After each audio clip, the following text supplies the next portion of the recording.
I had this little inkling, this little spidey sense that this may or may not work. There were exciting things that I felt would be beneficial for me professionally. Shiny things, I'll say maybe more ego based, although not invalid, but ego based things that working with this person might help support me in my work. I was maybe a little quick to overlook and dismiss the seeming lack of respect for my time by sidestepping that and just hoping it would work out. And that was my participation in it. I had a feeling. Sometimes you get feelings about things, but I bulldozed over those because it was like a soft little speed hump. And I was like, no, there's all these features and benefits of why this should be a really good situation. Don't read too much into it. Don't be negative. And so the first cancellation happened. It happens. That is life. Now the second one's happened in a different way, in a slightly different package, but still like the same shitty gift.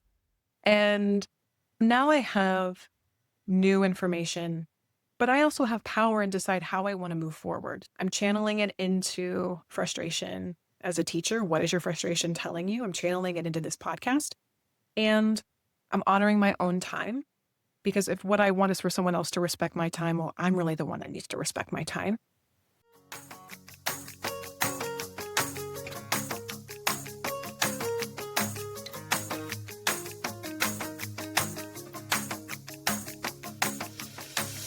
Hello. This is Danielle Ireland, and you are catching an episode of Don't Cut Your Own Bangs, a solo cast, a little snack cast. Man, I just had a frustrating situation happen. And frustration happens if you are alive on this earth and interacting with other people, places, and or things. So nouns. If you're interacting with this world, you are going to feel this emotion. You're going to have this experience, frustration. And so I thought, let me hop on. Let me channel this energy into something productive because it always makes me feel better about it. And we're going to process in real time. So let's talk about frustration. Talk about what frustration is telling you, what you can do about it, how you can process or explore it through a conversation or a journal, using emotions and interpreting them like information because they are. Our emotions are our internal compass, our internal guidance system. And the way we emotionally respond to life is information it's like a roadmap guiding us through the next right step. So together, we're going to talk about what frustration is, what you can do about it, what it could be telling you. I'll share a little bit about what my frustration was recently. And I have another example too that's a little less fresh, but I think we can get conceptual, but then we also need to see it in context to really understand it. Frustration is always telling you something. It is always telling you something. It's never standing alone. You're never just frustrated. There is always, I am frustrated because I'm frustrated and feeling blank. It's always informing something every single time.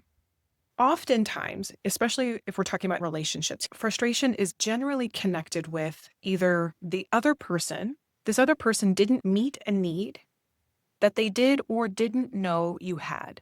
And that's freaking frustrating. But either way, the frustration still stands. So it can either be informing something about relationships, someone canceling plans, someone changing plans last minute, someone no-showing, someone ghosting you and not talking to you, or somebody maybe making jokes that you don't find particularly funny, using sarcasm as a way to avoid having a real conversation. These are the examples that are fresher in my mind, but you can expand upon it in your own. Then there's also, within frustration, there's the external interpretation, and then there's also an internal one, which is, I am not doing something necessary for me. I'm not speaking a truth out loud that needs to be said. I am not either making time or space for myself in a way that's good for me. Sometimes frustration can come from the emotion. For me, for example, I was just talking to my husband the other day about the last family trip we took. I experienced a lot of frustration on that trip. And what I know now more than I did then, again, frustration right before growth, right before expansion, right before clarity, even though logically and cognitively, I knew that This is a family trip, not a vacation. You may or may not get downtime for yourself, but you do have help and resources. So take the time where you can. Your kids are going to be okay. Everyone is going to have their own experience. It's not your job to make sure everybody is happy, fulfilled, and it's not your job to make sure that nobody feels any discomfort. But every 15 minutes, I was up checking on the kids. I felt like I was the ticker time monitor of, okay, it's 30 minutes before snack, it's 45 minutes before nap. And so my mind could never turn off. And I never felt rested. I didn't believe that there was a way that I could make time or space for myself. And I'll be honest, I didn't go into the trip thinking to myself that it is your job to make sure everyone is happy, comfortable, and settled. But what I felt on the trip was this frustration, irritation. I was irritated at everyone. I was exhausted. I felt trapped. So I used the method that I'm going to talk about here to try to get a better look at what my frustration was informing, which has really empowered me for weekends with the family, or it's made that I have had much better experiences since this particularly frustrating family trip because of what I now know through processing the frustration. I want to share this one with you. So I'm feeling frustrated about blank, not getting time for myself, not being able to feel like I can step away, feeling like I have to be responsible all the time. I feel trapped. So the first thing is I'm frustrated about, and then you specify the element that is frustrating. Then identify the emotion. I feel trapped. So when I sit with that and I get curious about the emotion of feeling trapped, well, where is that coming from?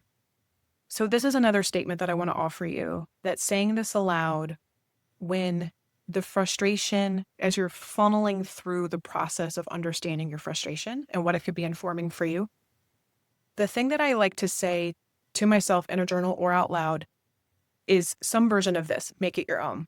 Knowing that I can never change other people and that I am the one who is responsible for me. I can, I want, I need, I will. And I use those sentence stems. But in some version of this process, after letting myself name the frustration exactly in the way I feel it, I'm frustrated at so-and-so for never seeming to pick up the pace when knowing what needs to happen with the kids' schedule. I'll be as specific as I need to be. I'll vent, complain, say it exactly how I feel it. And then ask another layer, right? So that's the Bob, and then the lure. I feel trapped. Because if I really look at the truth of that, I'm not trapped. I'm at a family trip at a resort.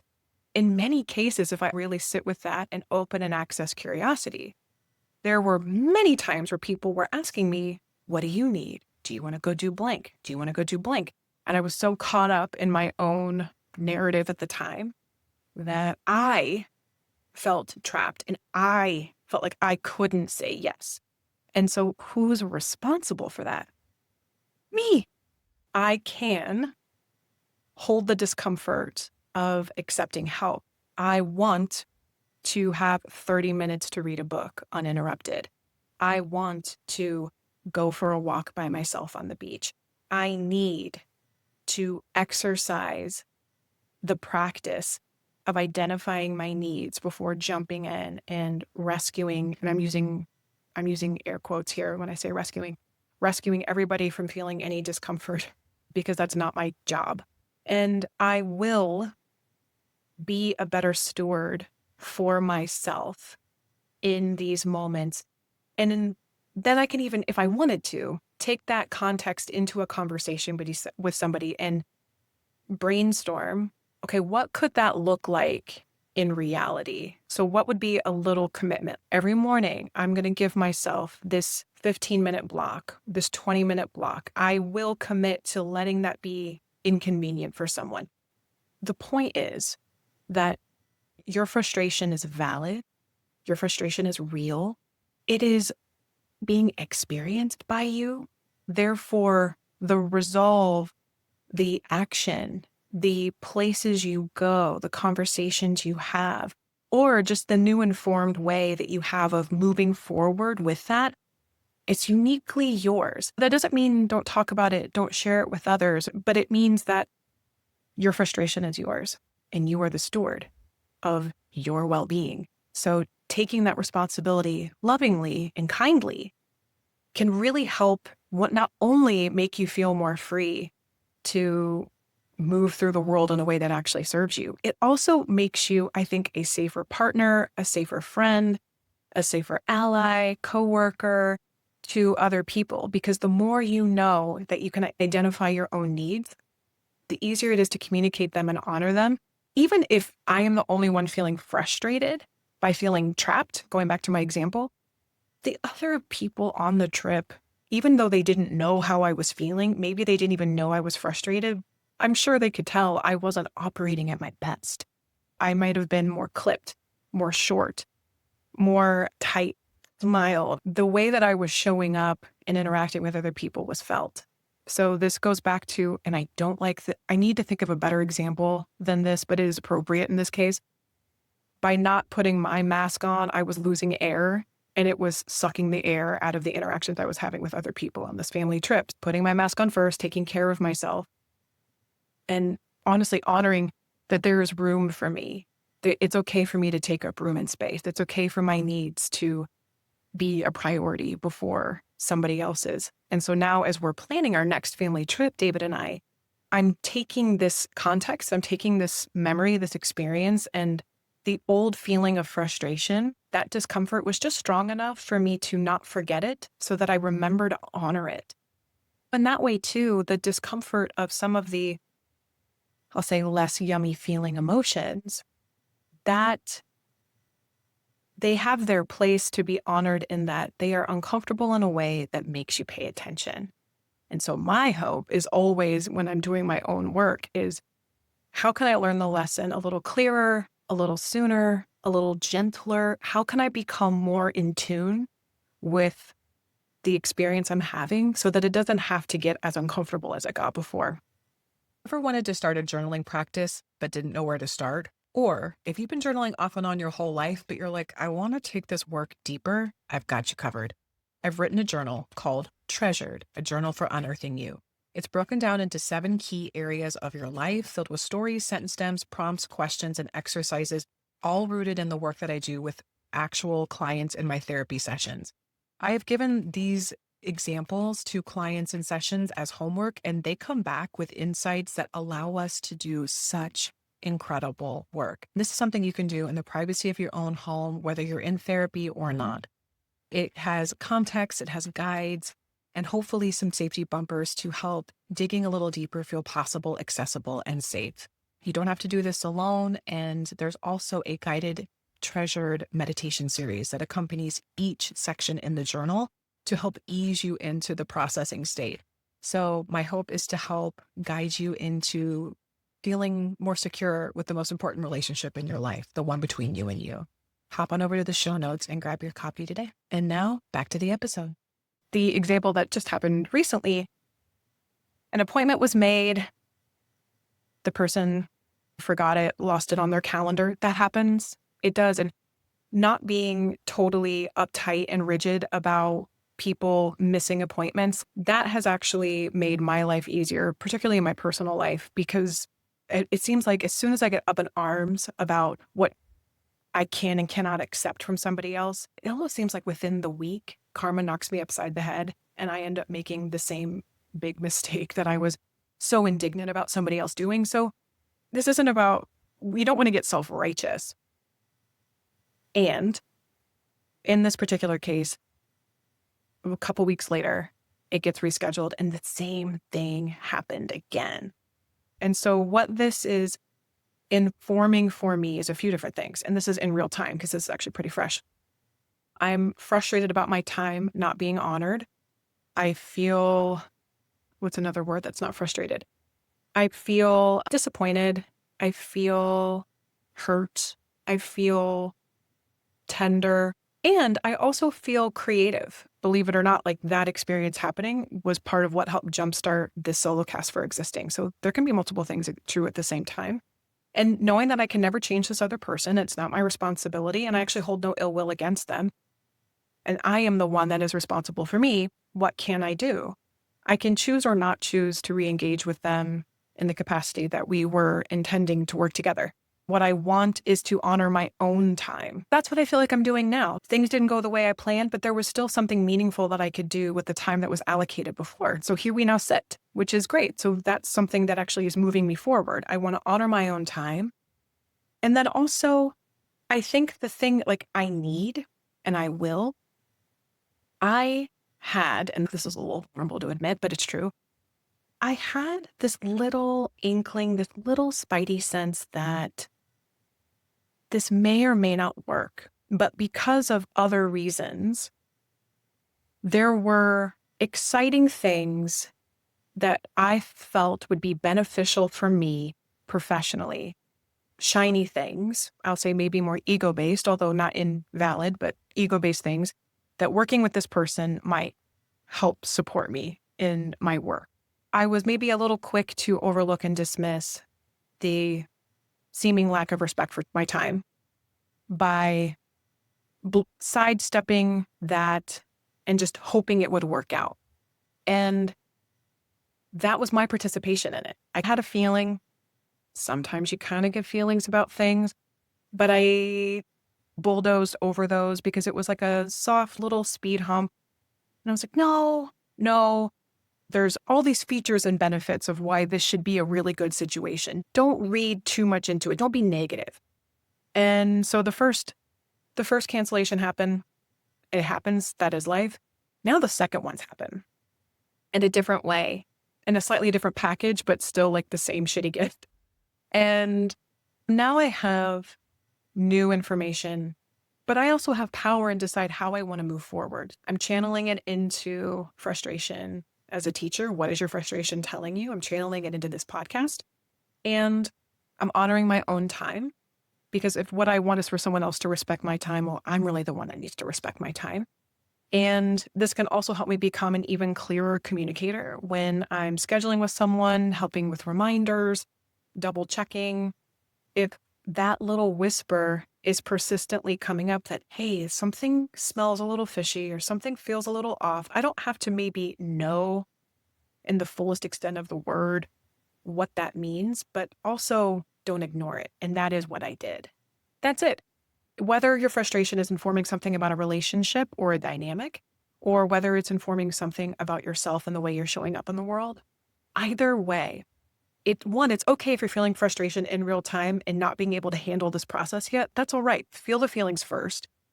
Revisit it second.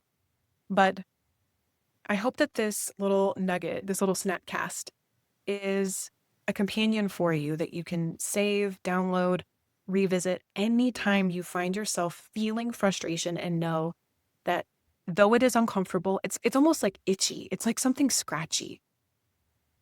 Scratch the itch, feel it, but then go back. Don't ignore it. Don't bulldoze past it. Revisit it and ask it, what is it wanting you to know? So I'm feeling frustrated about not getting any time to myself on a family trip. I feel trapped. Knowing that I can never change other people, it is not my job, not my responsibility, and it is impossible. I am the person who takes care of me. So I can plan ahead, get up 15 minutes earlier to have a couple of moments to breathe before everybody wakes up. I want to have a little bit of breathing room once or twice a day, usually probably before a meal and after a meal. I need to commit to this and hold this at the forefront of my mind so that it isn't forgotten, because I'm going to be the only one that can make that happen for myself. And I will bring this new understanding to my husband or to whomever I'm traveling with to hold myself accountable, because I've said the thing out loud. I can, I want, I need, I will. And then the little quote that I left at the end of this was more of a personal note for me, but I'll share it with you just because we're here doing this together. There is room enough for me. There is room enough for me. There is enough for me. There's enough space for me. There is enough time for me. My stress and anxiety are almost always rooted in either not being enough, not having enough, not doing enough. And so this is a new practice, a new mantra that I'm saying for myself to help soothe that tender little one inside who needs to know that she's enough, her feelings matter, they're allowed to take up space, and she's got this. There's room enough for me. So I will leave you with that. Thank you so much for joining me in this little snackcast, solo cast of Don't Cut Your Own Bangs. As always, it is a pleasure to sit and spend time here with you. And in case you're new here too, because there are new visitors all the time, I work by day as a therapist, and then by other parts of the day, because let me be honest, I don't work at night, but by other parts of the day, I have this podcast, which is one of my absolute favorite communities, places to process and to share insight I learned from my therapy practice with you in real time. So that's what the solo cast are here for. But I hope you catch me next time on an interview. I interview creatives, professionals, adventurers, people who are doing beautiful and amazing things in the world, because what I want to know is between the highlights, between the highlight reels on social media, between the big successes and milestones, what happened when things didn't work out? What did you do when you faced doubt? What happened when you maybe failed 10 times before you got your first success? What did it look like when it was hard? And how can we all learn from that? Because that is what I'm struggling.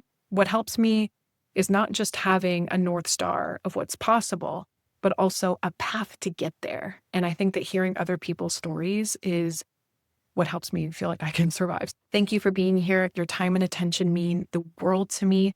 And before you hop off, please remember to rate, review, and subscribe to the podcast. It really helps the podcast grow. It helps other people find us. It also helps me get better. So if you leave a comment, question, feedback, this is a community and a conversation. Let's keep it going. I hope you continue to have a wonderful